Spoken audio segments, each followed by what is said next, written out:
ગૌ માતાને રાષ્ટ્રમાતાનો દરજ્જો અપાવવા માટે આજે દાંતા પથકમાં ગૌ ભક્તોનો કેસરીયો મહેરામણ ઉમટી પડ્યો હતો, જ્યાં હજારોની સંખ્યામાં સહીઓ સાથેના પત્રો અને પ્રચંડ જય ઘોષ સાથે સરકાર સમક્ષ ગૌ રક્ષાનો મક્કમ નિર્ધાર વ્યક્ત કરવામાં આવ્યો હતો।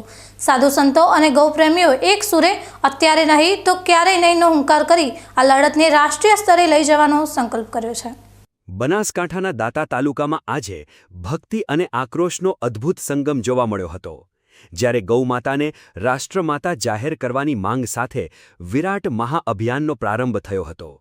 આસપાસના ગ્રામ્ય વિસ્તારોમાંથી હજારોની મેદની ઉમટી પડી હતી અને સમગ્ર નગરમાં યોજાયેલી ભવ્ય પદયાત્રાથી વાતાવરણ ગજવી મૂક્યું હતું। આ આંદોલનમાં મોટી સંખ્યામાં પધારેલા સાધુ સંતોએ આક્રમક સૂર પુરાવતા જણાવ્યું હતું કે જો આ વર્તમાન સરકાર ગૌમાતાને સર્વોચ્ચ દરજ્જો નહીં આપી શકે તો ભવિષ્યમાં કોઈ સરકાર આ પવિત્ર કાર્ય કરી શકશે નહીં। સંતોએ સ્પષ્ટ શબ્દોમાં ચીમકી આપી હતી કે ગૌમાતાને સન્માન મળશે તો જ સાચા અર્થમાં હિન્દુ રાષ્ટ્રનો સંકલ્પ સાકાર થશે। રેલીના માર્ગો પર જય ગૌ માતાના ગગનભેદી નાદ સાથે ગૌભક્તોએ મામલતદાર કચેરીએ પહોંચી આવેદનપત્ર પાઠવ્યું હતું। વિશેષ વાત એ છે કે રાષ્ટ્રપતિ અને પ્રધાનમંત્રી સુધી જનતાની આ સંવેદના પહોંચાડવા માટે હજારો ભક્તોની સહીઓ ધરાવતા પત્રો પણ રવાના કરવામાં આવ્યા હતા। માત્ર દાંતા જ નહીં પરંતુ સમગ્ર ગુજરાતના તમામ તાલુકા મથકોએ આજે આ મુદ્દે પ્રચંડ વિરોધ પ્રદર્શિત કરવામાં આવ્યો હતો। ગૌભક્તોએ મક્કમતાથી જણાવ્યું હતું કે આ આંદોલન હવે અટકશે નહીં અને જ્યાં સુધી ગાયને દેશનું સર્વોચ્ચ સન્માન નહીં મળે ત્યાં સુધી આ ધર્મયુદ્ધ જારી રહેશે। गाय माता की आज दांता तालुका विस्तारना जितने भी हमारे गौ सेवा भक्त हैं वो सब ने गौ माता का एक भव्य यात्रा निकाल करके कलेक्टर अपने मामलतदार ऑफिस में आए और उनको आवेदन दिया गया। अब सरकार सब कहते थे कि सरकार आनी चाहिए, तो सरकार पूरा भारतवर्ष के अंदर में आज भाजपा का सरकार है और हम गौ भक्तों का एक ही इच्छा है कि अब गौवध बंद होना चाहिए। जो गौवध बंद नहीं होगा तो विश्व गुरु कभी भी भारत नहीं बन सकता है।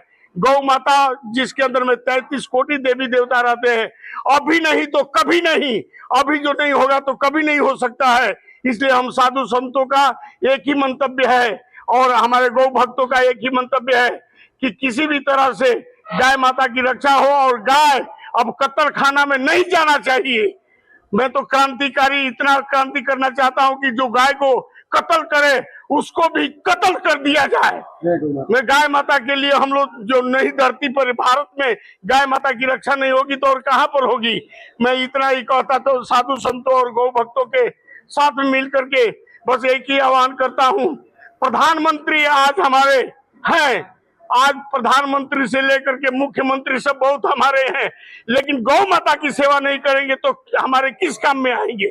इसलिए गौ माता की सेवा करने के लिए मैं आह्वान करता हूं पूरा देश और पूरा प्रधानमंत्री को। यही से मैं बोल रहा हूं कि प्रधानमंत्री से लेकर के मुख्यमंत्री से लेकर के राष्ट्रपति से लेकर के एक वस्तु जब तक भाजपा के लिए हम लोग इतना परेशान हुए कि भाई भाजपा आएगा तो अब राज्य जो गौ माता की सेवा होगी तो गौ माता की सेवा के लिए पूरा देश के अंदर में अब भाजपा, आज बंगाल में जहां पर गायों का कत्ल होता था, आज बंगाल में भी अब भाजपा का जब ध्वजा फरक गया है और सनातन हिंदू धर्म का मूल तत्व गाय माता है।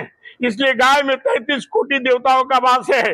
गाय का दूध से लेकर के, गाय के मूत्र से लेकर के, गाय के दही से लेकर के, अरे गाय में साक्षात परमात्मा का वास है। इसलिए सनातन धर्मियों से मैं आह्वान करूंगा और मैं मुख्य रूप से सरकार से आह्वान करूंगा कि अब तो अभी नहीं होगा तो फिर कब होगा।